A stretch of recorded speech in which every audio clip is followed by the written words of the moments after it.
Então, além de ser uma ocasião em família, com amigos, o descanso geralmente associado com o período de Natal, será que essa data traz a reflexão e o impacto idealizado por Deus para o seu dia a dia?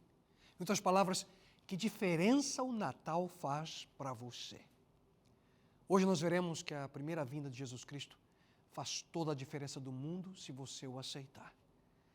Porque nele o seu passado pode ser perdoado, seu presente transformado e o seu futuro garantido. Em busca da estrela, além da manjedoura. Esse é o título da mensagem de hoje. E agora começa mais um programa Viva aqui na TV Novo Tempo. Não vá embora. Ele hoje deseja ter uma experiência real com você.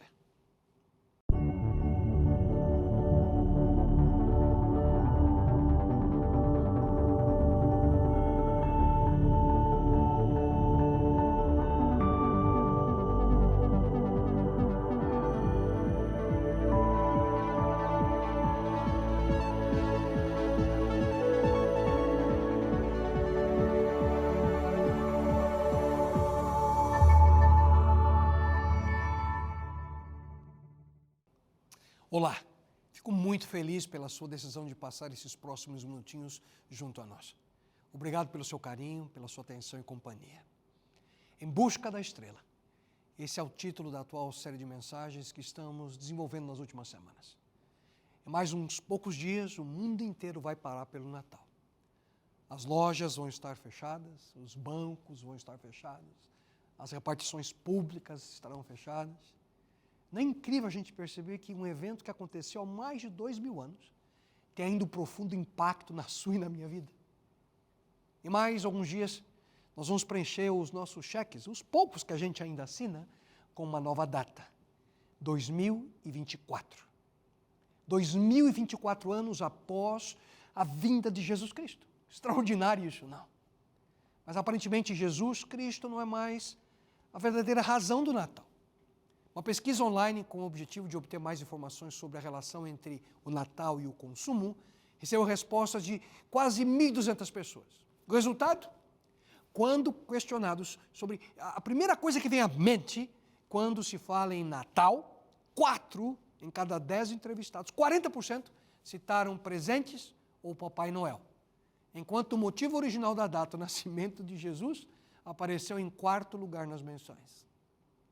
Mas se o Natal tem algo tão especial, por que será que ainda o foco da maioria das pessoas é no Papai Noel? Hein? E por falar em Papai Noel, eu li um interessante artigo que o simpático e rechonchudo velhinho, aquele de barba branca, é a marca mais poderosa do mundo. As vendas, para que você possa ter uma ideia, da imagem de Santa Claus, São Nicolau ou Papai Noel, dependendo do país, superam todas as mais bem-sucedidas campanhas promocionais de publicidade de empresas como Microsoft, Coca-Cola, Ford, Sony e Mitsubishi juntas. Vende mais que todas as marcas comerciais mais fortes do mundo juntas. Por sinal, foi a Coca-Cola que começou a explorar a imagem do bom velhinho em 1931 e de lá para cá nunca parou. A essência da marca Papai Noel é identificada com bondade, e representa o trabalho duro e ali a recompensa e dá o melhor de nós mesmos, recebendo, quem sabe, um presente. E eu pergunto para você, será que a essência do Natal é mesmo o Papai Noel? Mas afinal, o que o Natal tem de tão especial? Por que tanta euforia, agitação em todo o mundo? Como pode um bebê que nasceu do outro lado do planeta parar o mundo em mais alguns dias, no dia 25? Nós não podemos esquecer que ele não foi um simples bebê. A história do Natal vai muito além do que a história de uma simples manjedoura. Deus veio ao nosso mundo e com a sua vinda, ele dividiu a história em 2 partes, antes e depois dele mesmo. A palavra de Deus afirma, porque Deus amou tanto o mundo que deu seu Filho único. Mas Jesus Cristo não permaneceu como um simples bebê. Não. A história do Natal vai muito além da história de uma simples manjedoura. Ele cresceu e nos ensinou quem de fato é Deus. Ele deu sua vida em uma cruz para nos salvar. Ele nos trouxe esperança. Ele se tornou o nosso Salvador. Mas e daí? Que diferença isso faz na sua e na minha vida. Muita. A vinda de Cristo faz toda a diferença nesse universo. Por quê? Porque ao aceitá-lo, 3 coisas se tornam realidade na sua existência. Como eu disse há pouco, o seu passado pode ser perdoado, o seu presente pode ser transformado e o seu futuro pode estar garantido. E isso cobre a sua vida como um todo. Seu passado, seu presente e o seu futuro. Por isso eu convido você agora a rapidamente olhar, juntamente comigo, a cada uma dessas dimensões. E usando a metáfora da estrela de Belém, que guiou os sábios em direção ao local onde estava o bebê Jesus, você e eu hoje, nós também podemos usar a sua palavra, a Bíblia, as Escrituras Sagradas, porque nela nós encontramos o caminho em busca de uma estrela. E nela nós encontramos o que é necessário para que nós possamos ser transformados por Deus. Então, em primeiro lugar, em busca da estrela, o seu passado pode ser perdoado. No Novo Testamento nós encontramos a seguinte declaração do apóstolo Paulo aos primeiros cristãos de Roma. Sim, todos pecaram, todos fracassaram e não puderam alcançar o glorioso ideal de Deus. No entanto, Deus nos declara agora sem culpa das ofensas que lhes fizemos, se confiarmos em Jesus Cristo, aquele que em sua bondade tira os nossos pecados gratuitamente. Queridos, essa é a melhor notícia que podíamos ouvir na nossa vida. A realidade é que nenhum de nós é perfeito. Todos nós temos problemas, todos nós temos dificuldades, todos nós temos pecados. Todos nós, vez ou outra, sentimos culpa e remorso. O problema é que a culpa e o remorso têm um tremendo efeito na nossa vida. Esses sentimentos destroem nossa felicidade, eles causam depressão. Eles podem nos deixar doentes. A culpa causa tudo isso pela simples razão de que nós não sabemos como nos livrar dela. As pessoas tentam de tudo. Drogas, bebida, terapia, viagem, qualquer coisa que possa cobrir as coisas que já fizeram no passado. Mas a noite do primeiro Natal nos lembra que nós podemos ser libertos do peso da culpa. E tudo isso faz parte dessa busca. A busca pela estrela. A palavra de Deus afirma o seguinte: pois pela graça de Deus vocês são salvos por meio da fé. Isso não vem de vocês, mas é um presente dado por Deus. Perceberam? Esse presente pode nos libertar da culpa. O presente que nos traz a única solução para o problema do pecado. E a solução chama-se perdão. E a boa nova é que Deus deseja nos perdoar, Deus deseja nos dar uma consciência tranquila. E algo essencial aqui é entender como funciona o perdão de Deus. Em primeiro lugar, o perdão de Deus, ele é instantâneo. Deus não deixa você esperando. Você não precisa esperar toda a sua vida para receber o perdão de Deus. Ele é instantâneo. No Novo Testamento, nós encontramos a seguinte afirmação: se confessarmos os nossos pecados, Ele é fiel e justo para nos perdoar os nossos pecados e nos purificar de toda injustiça. Deus, Ele não fica remoendo as nossas transgressões, como muitos de nós continuamos a fazer toda a vida. Se em sinceridade nós confessamos o nosso erro, Ele nos perdoa instantaneamente. Um outro aspecto é que o perdão de Deus também ele é imerecido. Não há nada que você possa fazer para merecer o perdão de Deus. Não há como pagar, não há como mendigar, não há como barganhar. O perdão de Deus ele é imerecido. A salvação não é resultado dos esforços de vocês, diz a Bíblia. Portanto, ninguém pode se orgulhar de tê-la. Percebem? A salvação é baseada não no nosso merecimento, mas na graça de Deus. A salvação é baseada não em nosso esforço, mas em uma promessa. Só que muitos vivem constantemente tentando ali agradar a Deus, fazendo coisas boas, agindo corretamente para alcançar perdão. Mas eu pergunto para você, quanto que vale a sua boa ação para Deus? Como é que Deus analisa a sua tentativa, a minha tentativa de ser bom? Ou melhor, me permitam inverter a pergunta. Quanto vale a sua má ação para Deus? Como é que Deus analisa a sua tentativa frustrada, o seu fracasso? E quando a gente cai, o que acontece? A gente volta para o início. É como se você pudesse imaginar um alpinista tentando subir uma montanha congelada. Se ele erra, ele vai até o fim. Será que na nossa vida espiritual é assim que funciona? Um erro nos leva até o começo? Será que você já se deparou como que em um beco sem saída e que você pensa, parece que eu nunca vou ser bom o suficiente para agradar a Deus? Isaías escreveu o seguinte no seu livro: todas as nossas boas ações são como trapos sujos. Mesmo o nosso melhor, mesmo o seu melhor, nunca será suficiente para levar você a viver segundo o padrão divino. Em outras palavras, não tente salvar-se a si mesmo. Isso é simplesmente impossível. Mas muitos continuam vivendo assim, buscando sua salvação através de diversas outras possibilidades. E não na única fonte real de perdão e salvação. Mas além do perdão divino ser instantâneo e merecido, ele também é completo. O perdão de Deus, ele é pleno. Deus nos afirma em sua palavra: perdoarei as suas iniquidades e dos seus pecados jamais me lembrarei. Esse é um dos mais extraordinários textos em toda a Bíblia. É isso que eu chamo de amnésia divina. Deus se esquece dos nossos pecados. O Deus do universo, o Criador de tudo que existe, Ele escolhe, Ele decide esquecer o seu e o meu pecado. Ao admitir e confessar os nossos erros, nós somos perdoados. No Salmo 103:3, nós encontramos que, como o Oriente está longe do Ocidente, assim Ele afasta para longe de nós as nossas transgressões.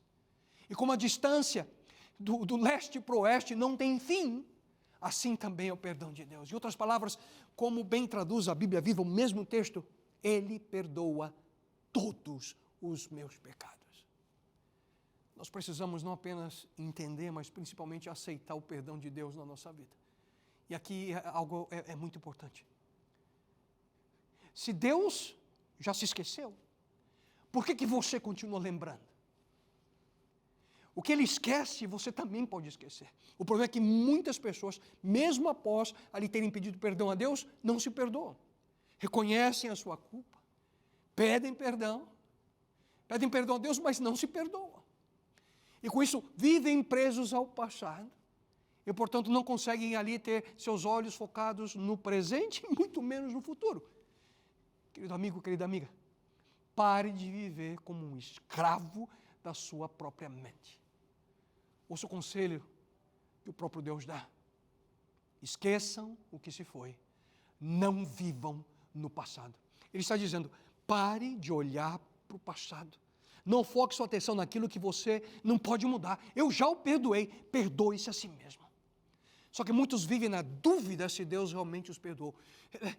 Lembrem-se, não coloque um ponto de interrogação onde Deus já colocou um ponto final. Ele mesmo afirma, dos seus pecados e iniquidades não me lembrarei mais. O seu passado pode ser completamente perdoado. Creia nisso. Viva essa experiência. Entregue-se plenamente a Deus. Não faça uma meia entrega, mas uma entrega completa. Você por acaso já teve a experiência de ali fazer algo e na metade desse projeto você não está feliz e você quer começar de novo? Já aconteceu com você? Comigo já. E como é bom recomeçar aquele projeto e alcançar o final que você sonhou. A Bíblia também afirma, portanto, se alguém está em Cristo, é nova criação. As coisas antigas já passaram, eis que surgiram coisas novas. A verdade é que cremos em um Deus que sempre está pronto a nos dar uma nova chance, uma nova oportunidade de fazer as coisas que são corretas. Deus não quer que você apenas mude a página da sua vida. Ele deseja dar para você um livro novo, uma nova vida. Independentemente de quem você seja, ou o que você fez no passado, Deus se importa e deseja oferecer o seu perdão para você. E isso faz parte da natureza de Deus. É quem Ele é. O Deus da nova chance, o Deus da graça, o Deus da restauração. Isso nos leva ao segundo aspecto sobre a realidade da vinda de Jesus Cristo por ocasião do primeiro Natal. Além do seu passado poder ser perdoado, o seu presente pode ser transformado. Eu não sei o que você está passando hoje. E talvez a sua situação seja difícil de ser superada. Uma situação difícil, quem sabe, se aceita. E o que muitos fazem então? Se distanciam da realidade no intuito de fugir das suas circunstâncias. Mas ouça o conselho de Cristo. Se alguém quiser acompanhar-me, negue-se a si mesmo. Tome diariamente a sua cruz e siga-me. Pois quem quiser salvar a sua vida, a perderá, mas quem perder a sua vida por minha causa, este a salvará. Pois que adianta o homem ganhar o mundo inteiro e perder-se ou destruir a si mesmo? Milhões de pessoas fogem da realidade da vida. Mas quando você admite e entrega por completo a sua vida a Ele, ao cuidado divino, Ele poderá fazer coisas maravilhosas para você. Sua vida presente, aquilo que você hoje está passando, pode ser mudado, transformado. Queridos, geralmente quando nós estamos feridos e machucados pelas circunstâncias da vida, nós nos esquecemos de Deus. Só que Ele não se esquece de nós. Ouça a promessa que nós encontramos em Sua palavra. O Senhor está perto dos que têm o coração quebrantado e salva os de espírito abatido. Deus está com você quando você sofre. Deus está com você mesmo quando você está na prisão da sua vida. E lembre-se de pelo menos 3 realidades da vida presente. Mesmo quando a vida não faz sentido para você. Ou quando você está passando dor e sofrimento. Realidades da vida humana, a primeira delas é que Deus, Ele vê. No livro de Jó nós encontramos: observas todos os meus caminhos. Davi ele confirma essa mesma realidade ao escrever: Senhor, Tu me sondas e me conheces. Sabe quando me sento e quando me levanto. De longe percebes os meus pensamentos. Sabes muito bem quando trabalho e quando descanso. Todos os meus caminhos são bem conhecidos por Ti. Nada escapa ao olhar de Deus. Deus tem o seu olhar constantemente em cada um de nós. Alguns dizem: ninguém sabe o que vai na minha vida. Ninguém conhece a minha situação. Ninguém sabe da minha dor, da minha realidade. Deus sabe. Deus conhece cada detalhe das circunstâncias ao seu redor. Mas além disso, Ele se importa. Em Deus nós temos alguém que se simpatiza com a nossa dificuldade. A Bíblia diz: o Senhor é refúgio para os oprimidos, uma torre segura na hora da adversidade. Deus se importa com você, com as suas angústias. Você pode ter certeza que Ele sente juntamente com você. Nunca foi plano de Deus que seus filhos sofressem nesse mundo, mas hoje, como no passado e no futuro, Ele está pronto a ouvir e confortar. E a terceira importante realidade da vida é que esse Deus, Ele oferece auxílio. Nosso Pai Celeste não apenas conhece e se importa, mas também nos oferece ajuda. Assim, aproximemo-nos do trono da graça, diz a Bíblia, com toda a confiança, a fim de recebermos misericórdias, encontrarmos graça que nos ajude no momento de necessidade. Ele lhe concede forças para que você possa vencer.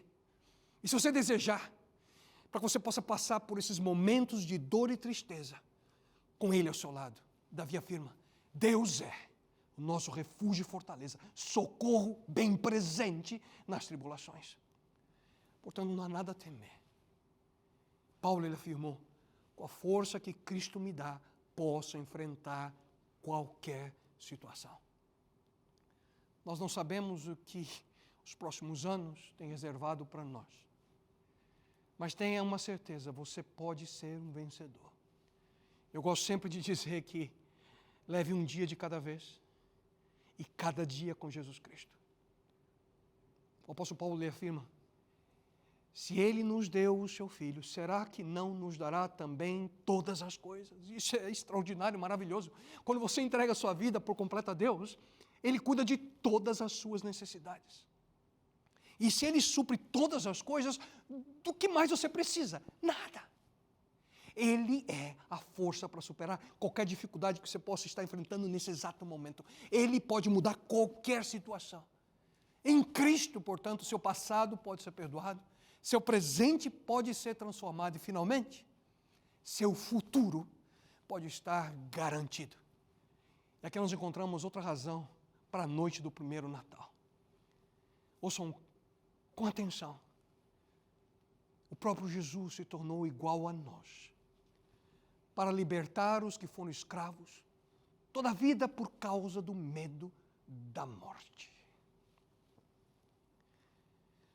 O medo da morte é um problema universal. Ela não escolhe a quem atingir.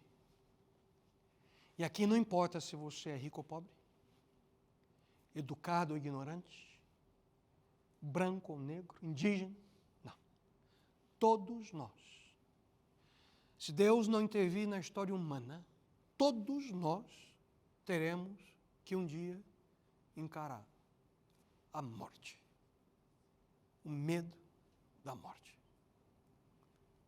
Já tive a oportunidade como pastor de ver situações em que pessoas que até mesmo que não diziam crer em Deus, portanto, sem preocupação quanto ao futuro, mas no leito de dor, naqueles últimos instantes da vida, é possível ver nos olhos que o ser humano, que aquela pessoa tem medo da morte. Tragédia, dor, doenças, velhice, não importa qual seja a causa, a morte é um problema universal. É um fato certo e inevitável sobre a vida humana. Queridos, a taxa de mortalidade do nosso planeta é 100%. Todos morrem. E será que não seria adequado a gente se preparar para algo que é inevitável? Será que não é adequado a gente se preparar para algo que está no nosso caminho? Mas você já percebeu que as pessoas não gostam de falar sobre a morte. Alguns ficam angustiados só de ouvir sobre o assunto. Por quê? Porque têm medo dela. Porque não estão seguros naquilo que acontece após o sono da morte. E por não saber o que acontece após a morte, não estão certos de como será o seu encontro com Deus. Por sinal, você pode fugir de Deus toda a sua vida, mas chegará o dia que você não terá mais como fugir. Mas você pode pensar, como é que eu posso ter certeza do que vai acontecer naquele dia? Deus, queridos, aqui, em sua palavra, Ele nos deixou de maneira clara o que nós podemos aguardar, o que nós podemos esperar. Estude a palavra de Deus. E por sinal aqui, você amigo e amiga da TV Novo Tempo, se você tem dúvidas sobre a existência de Deus, se você tem dúvidas sobre a confiança ou não na Bíblia, o que vai acontecer no futuro, não deixe de escrever aqui para nós. Peça fascículo desse material extraordinário, A Procura da Verdade. Escreva aí no WhatsApp que você vê na sua tela. Entre em contato conosco, para que possamos, dessa forma, ajudá-lo nessa jornada. Estude a palavra de Deus. Porque aqui na Bíblia você encontra, queridos, a verdade sobre a morte. E como viver com paz no seu coração. Como viver com paz dentro de você. Deus não deseja que nós tenhamos medo da morte. A Bíblia afirma, conforme nós lemos há pouco, que Jesus Cristo ele veio a este mundo nos libertar do medo da morte. Se nós conhecemos a Deus como Ele deseja que nós o conheçamos, absolutamente nós não temos o que temer.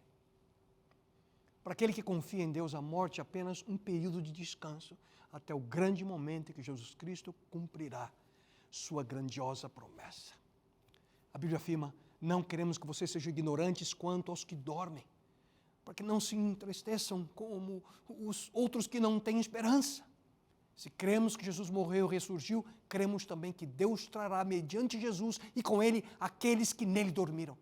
Pois dada a ordem com a voz do arcanjo e ressoar da trombeta de Deus, o próprio Senhor descerá dos céus e os mortos em Cristo ressuscitarão primeiro. Em Cristo, portanto, nós não temos nada a temer. Mas, pastor, o que eu posso fazer para vencer o meu medo? Quando você se sente desencorajado e levado pelo pessimismo, olhe para o futuro. A Bíblia chama esse momento de bendita esperança. E esse texto está em Tiago. Ele afirma, enquanto aguardamos a bendita esperança. Mas que esperança é essa? A gloriosa manifestação de nosso grande Deus e Salvador, Jesus Cristo. A bendita esperança, o momento em que a história humana deixará de ser o que hoje é. Momento em que o próprio Jesus cumprirá sua grande e majestosa promessa. Voltarei e vos receberei para mim mesmo, para que onde eu estou, estejais vós também. Se tivermos fé, sem dúvida alguma, essa será a minha e a sua bendita esperança. se aceitamos a Cristo segundo o seu desejo, não temos nada a temer, porque o nosso futuro está garantido. O capítulo final da nossa história ainda não foi escrito. Essa vida não é o fim. Deus está preparando um lugar especial para cada um de nós. Jesus Cristo, Ele prometeu e Ele cumprirá a sua promessa. E é por essa razão que nós somos chamados de adventistas, porque nós cremos no advento de Jesus, na segunda vinda de Cristo a esse mundo. E essa é a certeza que traz esperança ao nosso coração. Nós aguardamos viver em um mundo diferente, um lugar que, segundo a Bíblia, Deus nos enxugará dos olhos toda lágrima. E a morte já não mais existirá, não haverá mais luto, nem pranto, nem dor, porque as primeiras coisas passaram. Lembre-se, mesmo que você esteja hoje vivendo em meio da incerteza, problemas, se você está vivendo de acordo com aquilo que Cristo deseja de você, Ele o recompensará. Você pode estar certo disso. E essa certeza, sem dúvida alguma, a razão para termos grande esperança no nosso coração. Quando olhamos com fé para o futuro, nós chegaremos ao ponto em que nós diremos: como pude viver deprimido, triste, desamparado, mesmo sabendo que isso vai acontecer? Por que eu não servi mais? Por que eu não orei mais? Por que eu não doei mais? Por que eu não amei mais? Por que eu não vivi mais como Deus sempre desejou de mim? Queridos, o último capítulo, repito, ainda não foi escrito. E a despeito de toda dor e sofrimento que ainda possamos nesse mundo passar, nós não temos razões alguma para desanimar, se nós mantivermos nossos olhos na bendita esperança. Pois, sem dúvida alguma, o melhor ainda está por vir. Certa vez, uma senhora comedida de uma doença terminal chamou seu pastor para fazer os arranjos do seu funeral. E depois de orientar tudo, a roupa, a música, o local, todos os detalhes, ela disse: pastor, quando eu estiver no caixão, eu quero que o senhor coloque na minha mão, peça para as pessoas uma colher de sobremesa. E o pastor: por quê? E ela explicou: cada vez que a gente, como comunidade, participava de um momento gostoso, eu dizia a todos: segure a colher de sobremesa na mão, porque o melhor ainda está por vir. E eu quero que todas as pessoas, quando me vejam ali, já descansando no Senhor, ao ver aquela colher, se lembrem que o melhor ainda está por vir. Essa é a bendita esperança. Lembre-se, você não tem nada a temer. Nunca se esqueça. O melhor ainda está por vir. E foi por ocasião do Natal, quando a grande maioria das pessoas estava preocupadas em dar e receber presentes. E minha pergunta vai a você nesse momento: você já recebeu um presente dentro do presente? Sabe aquele presente que você recebia a roupa e dentro da roupa, escondidinha no bolso, tinha um dinheirinho? Um presente dentro do presente. Deus tem alguns presentes muito especiais a você e a mim. Presentes que Ele espera dar-nos nesse ano. Como, por exemplo, aquilo que nós vimos hoje. Só que todos eles vêm embalados dentro de um presente maior, Jesus Cristo. E quando você o aceita, você recebe diretamente os benefícios de outros 3 presentes. O dom do perdão para o seu ontem. Louvemos a Deus pela sua gloriosa graça, que Ele nos deu gratuitamente por meio de seu querido Filho, pois pela morte de Cristo na cruz nós somos libertados, isso é, os nossos pecados são perdoados. Ele cuida do nosso passado. Além disso, o dom do poder para o dia de hoje. Eu lhe estou desejando um presente, Ele diz, a paz de espírito. Portanto, não se aflijam nem tenham medo. Cristo está dizendo: o seu presente em minhas mãos. Você não tem nada a temer, eu te ajudarei. E além disso, o presente e o dom para o futuro. O dom da vida eterna. Para o seu amanhã. O dom gratuito de Deus, que é a vida eterna em Cristo Jesus, nosso Senhor. A pergunta é só uma. Esse é o presente que Ele quer dar a você. A pergunta é: você aceita? Em virtude do primeiro Natal, você recebeu tudo o que você precisa. E então, você aceita? Espero que hoje você diga a Ele: sim, eu aceito. Me permita orar por você. Grande Deus, eterno Pai, esse filho e essa tua filha que nesse momento ouve essa mensagem e toma a decisão de dizer: eu aceito. Dá a eles, Pai, o perdão, a força da transformação e a esperança na vida eterna. Em Cristo Jesus suplicamos. Amém.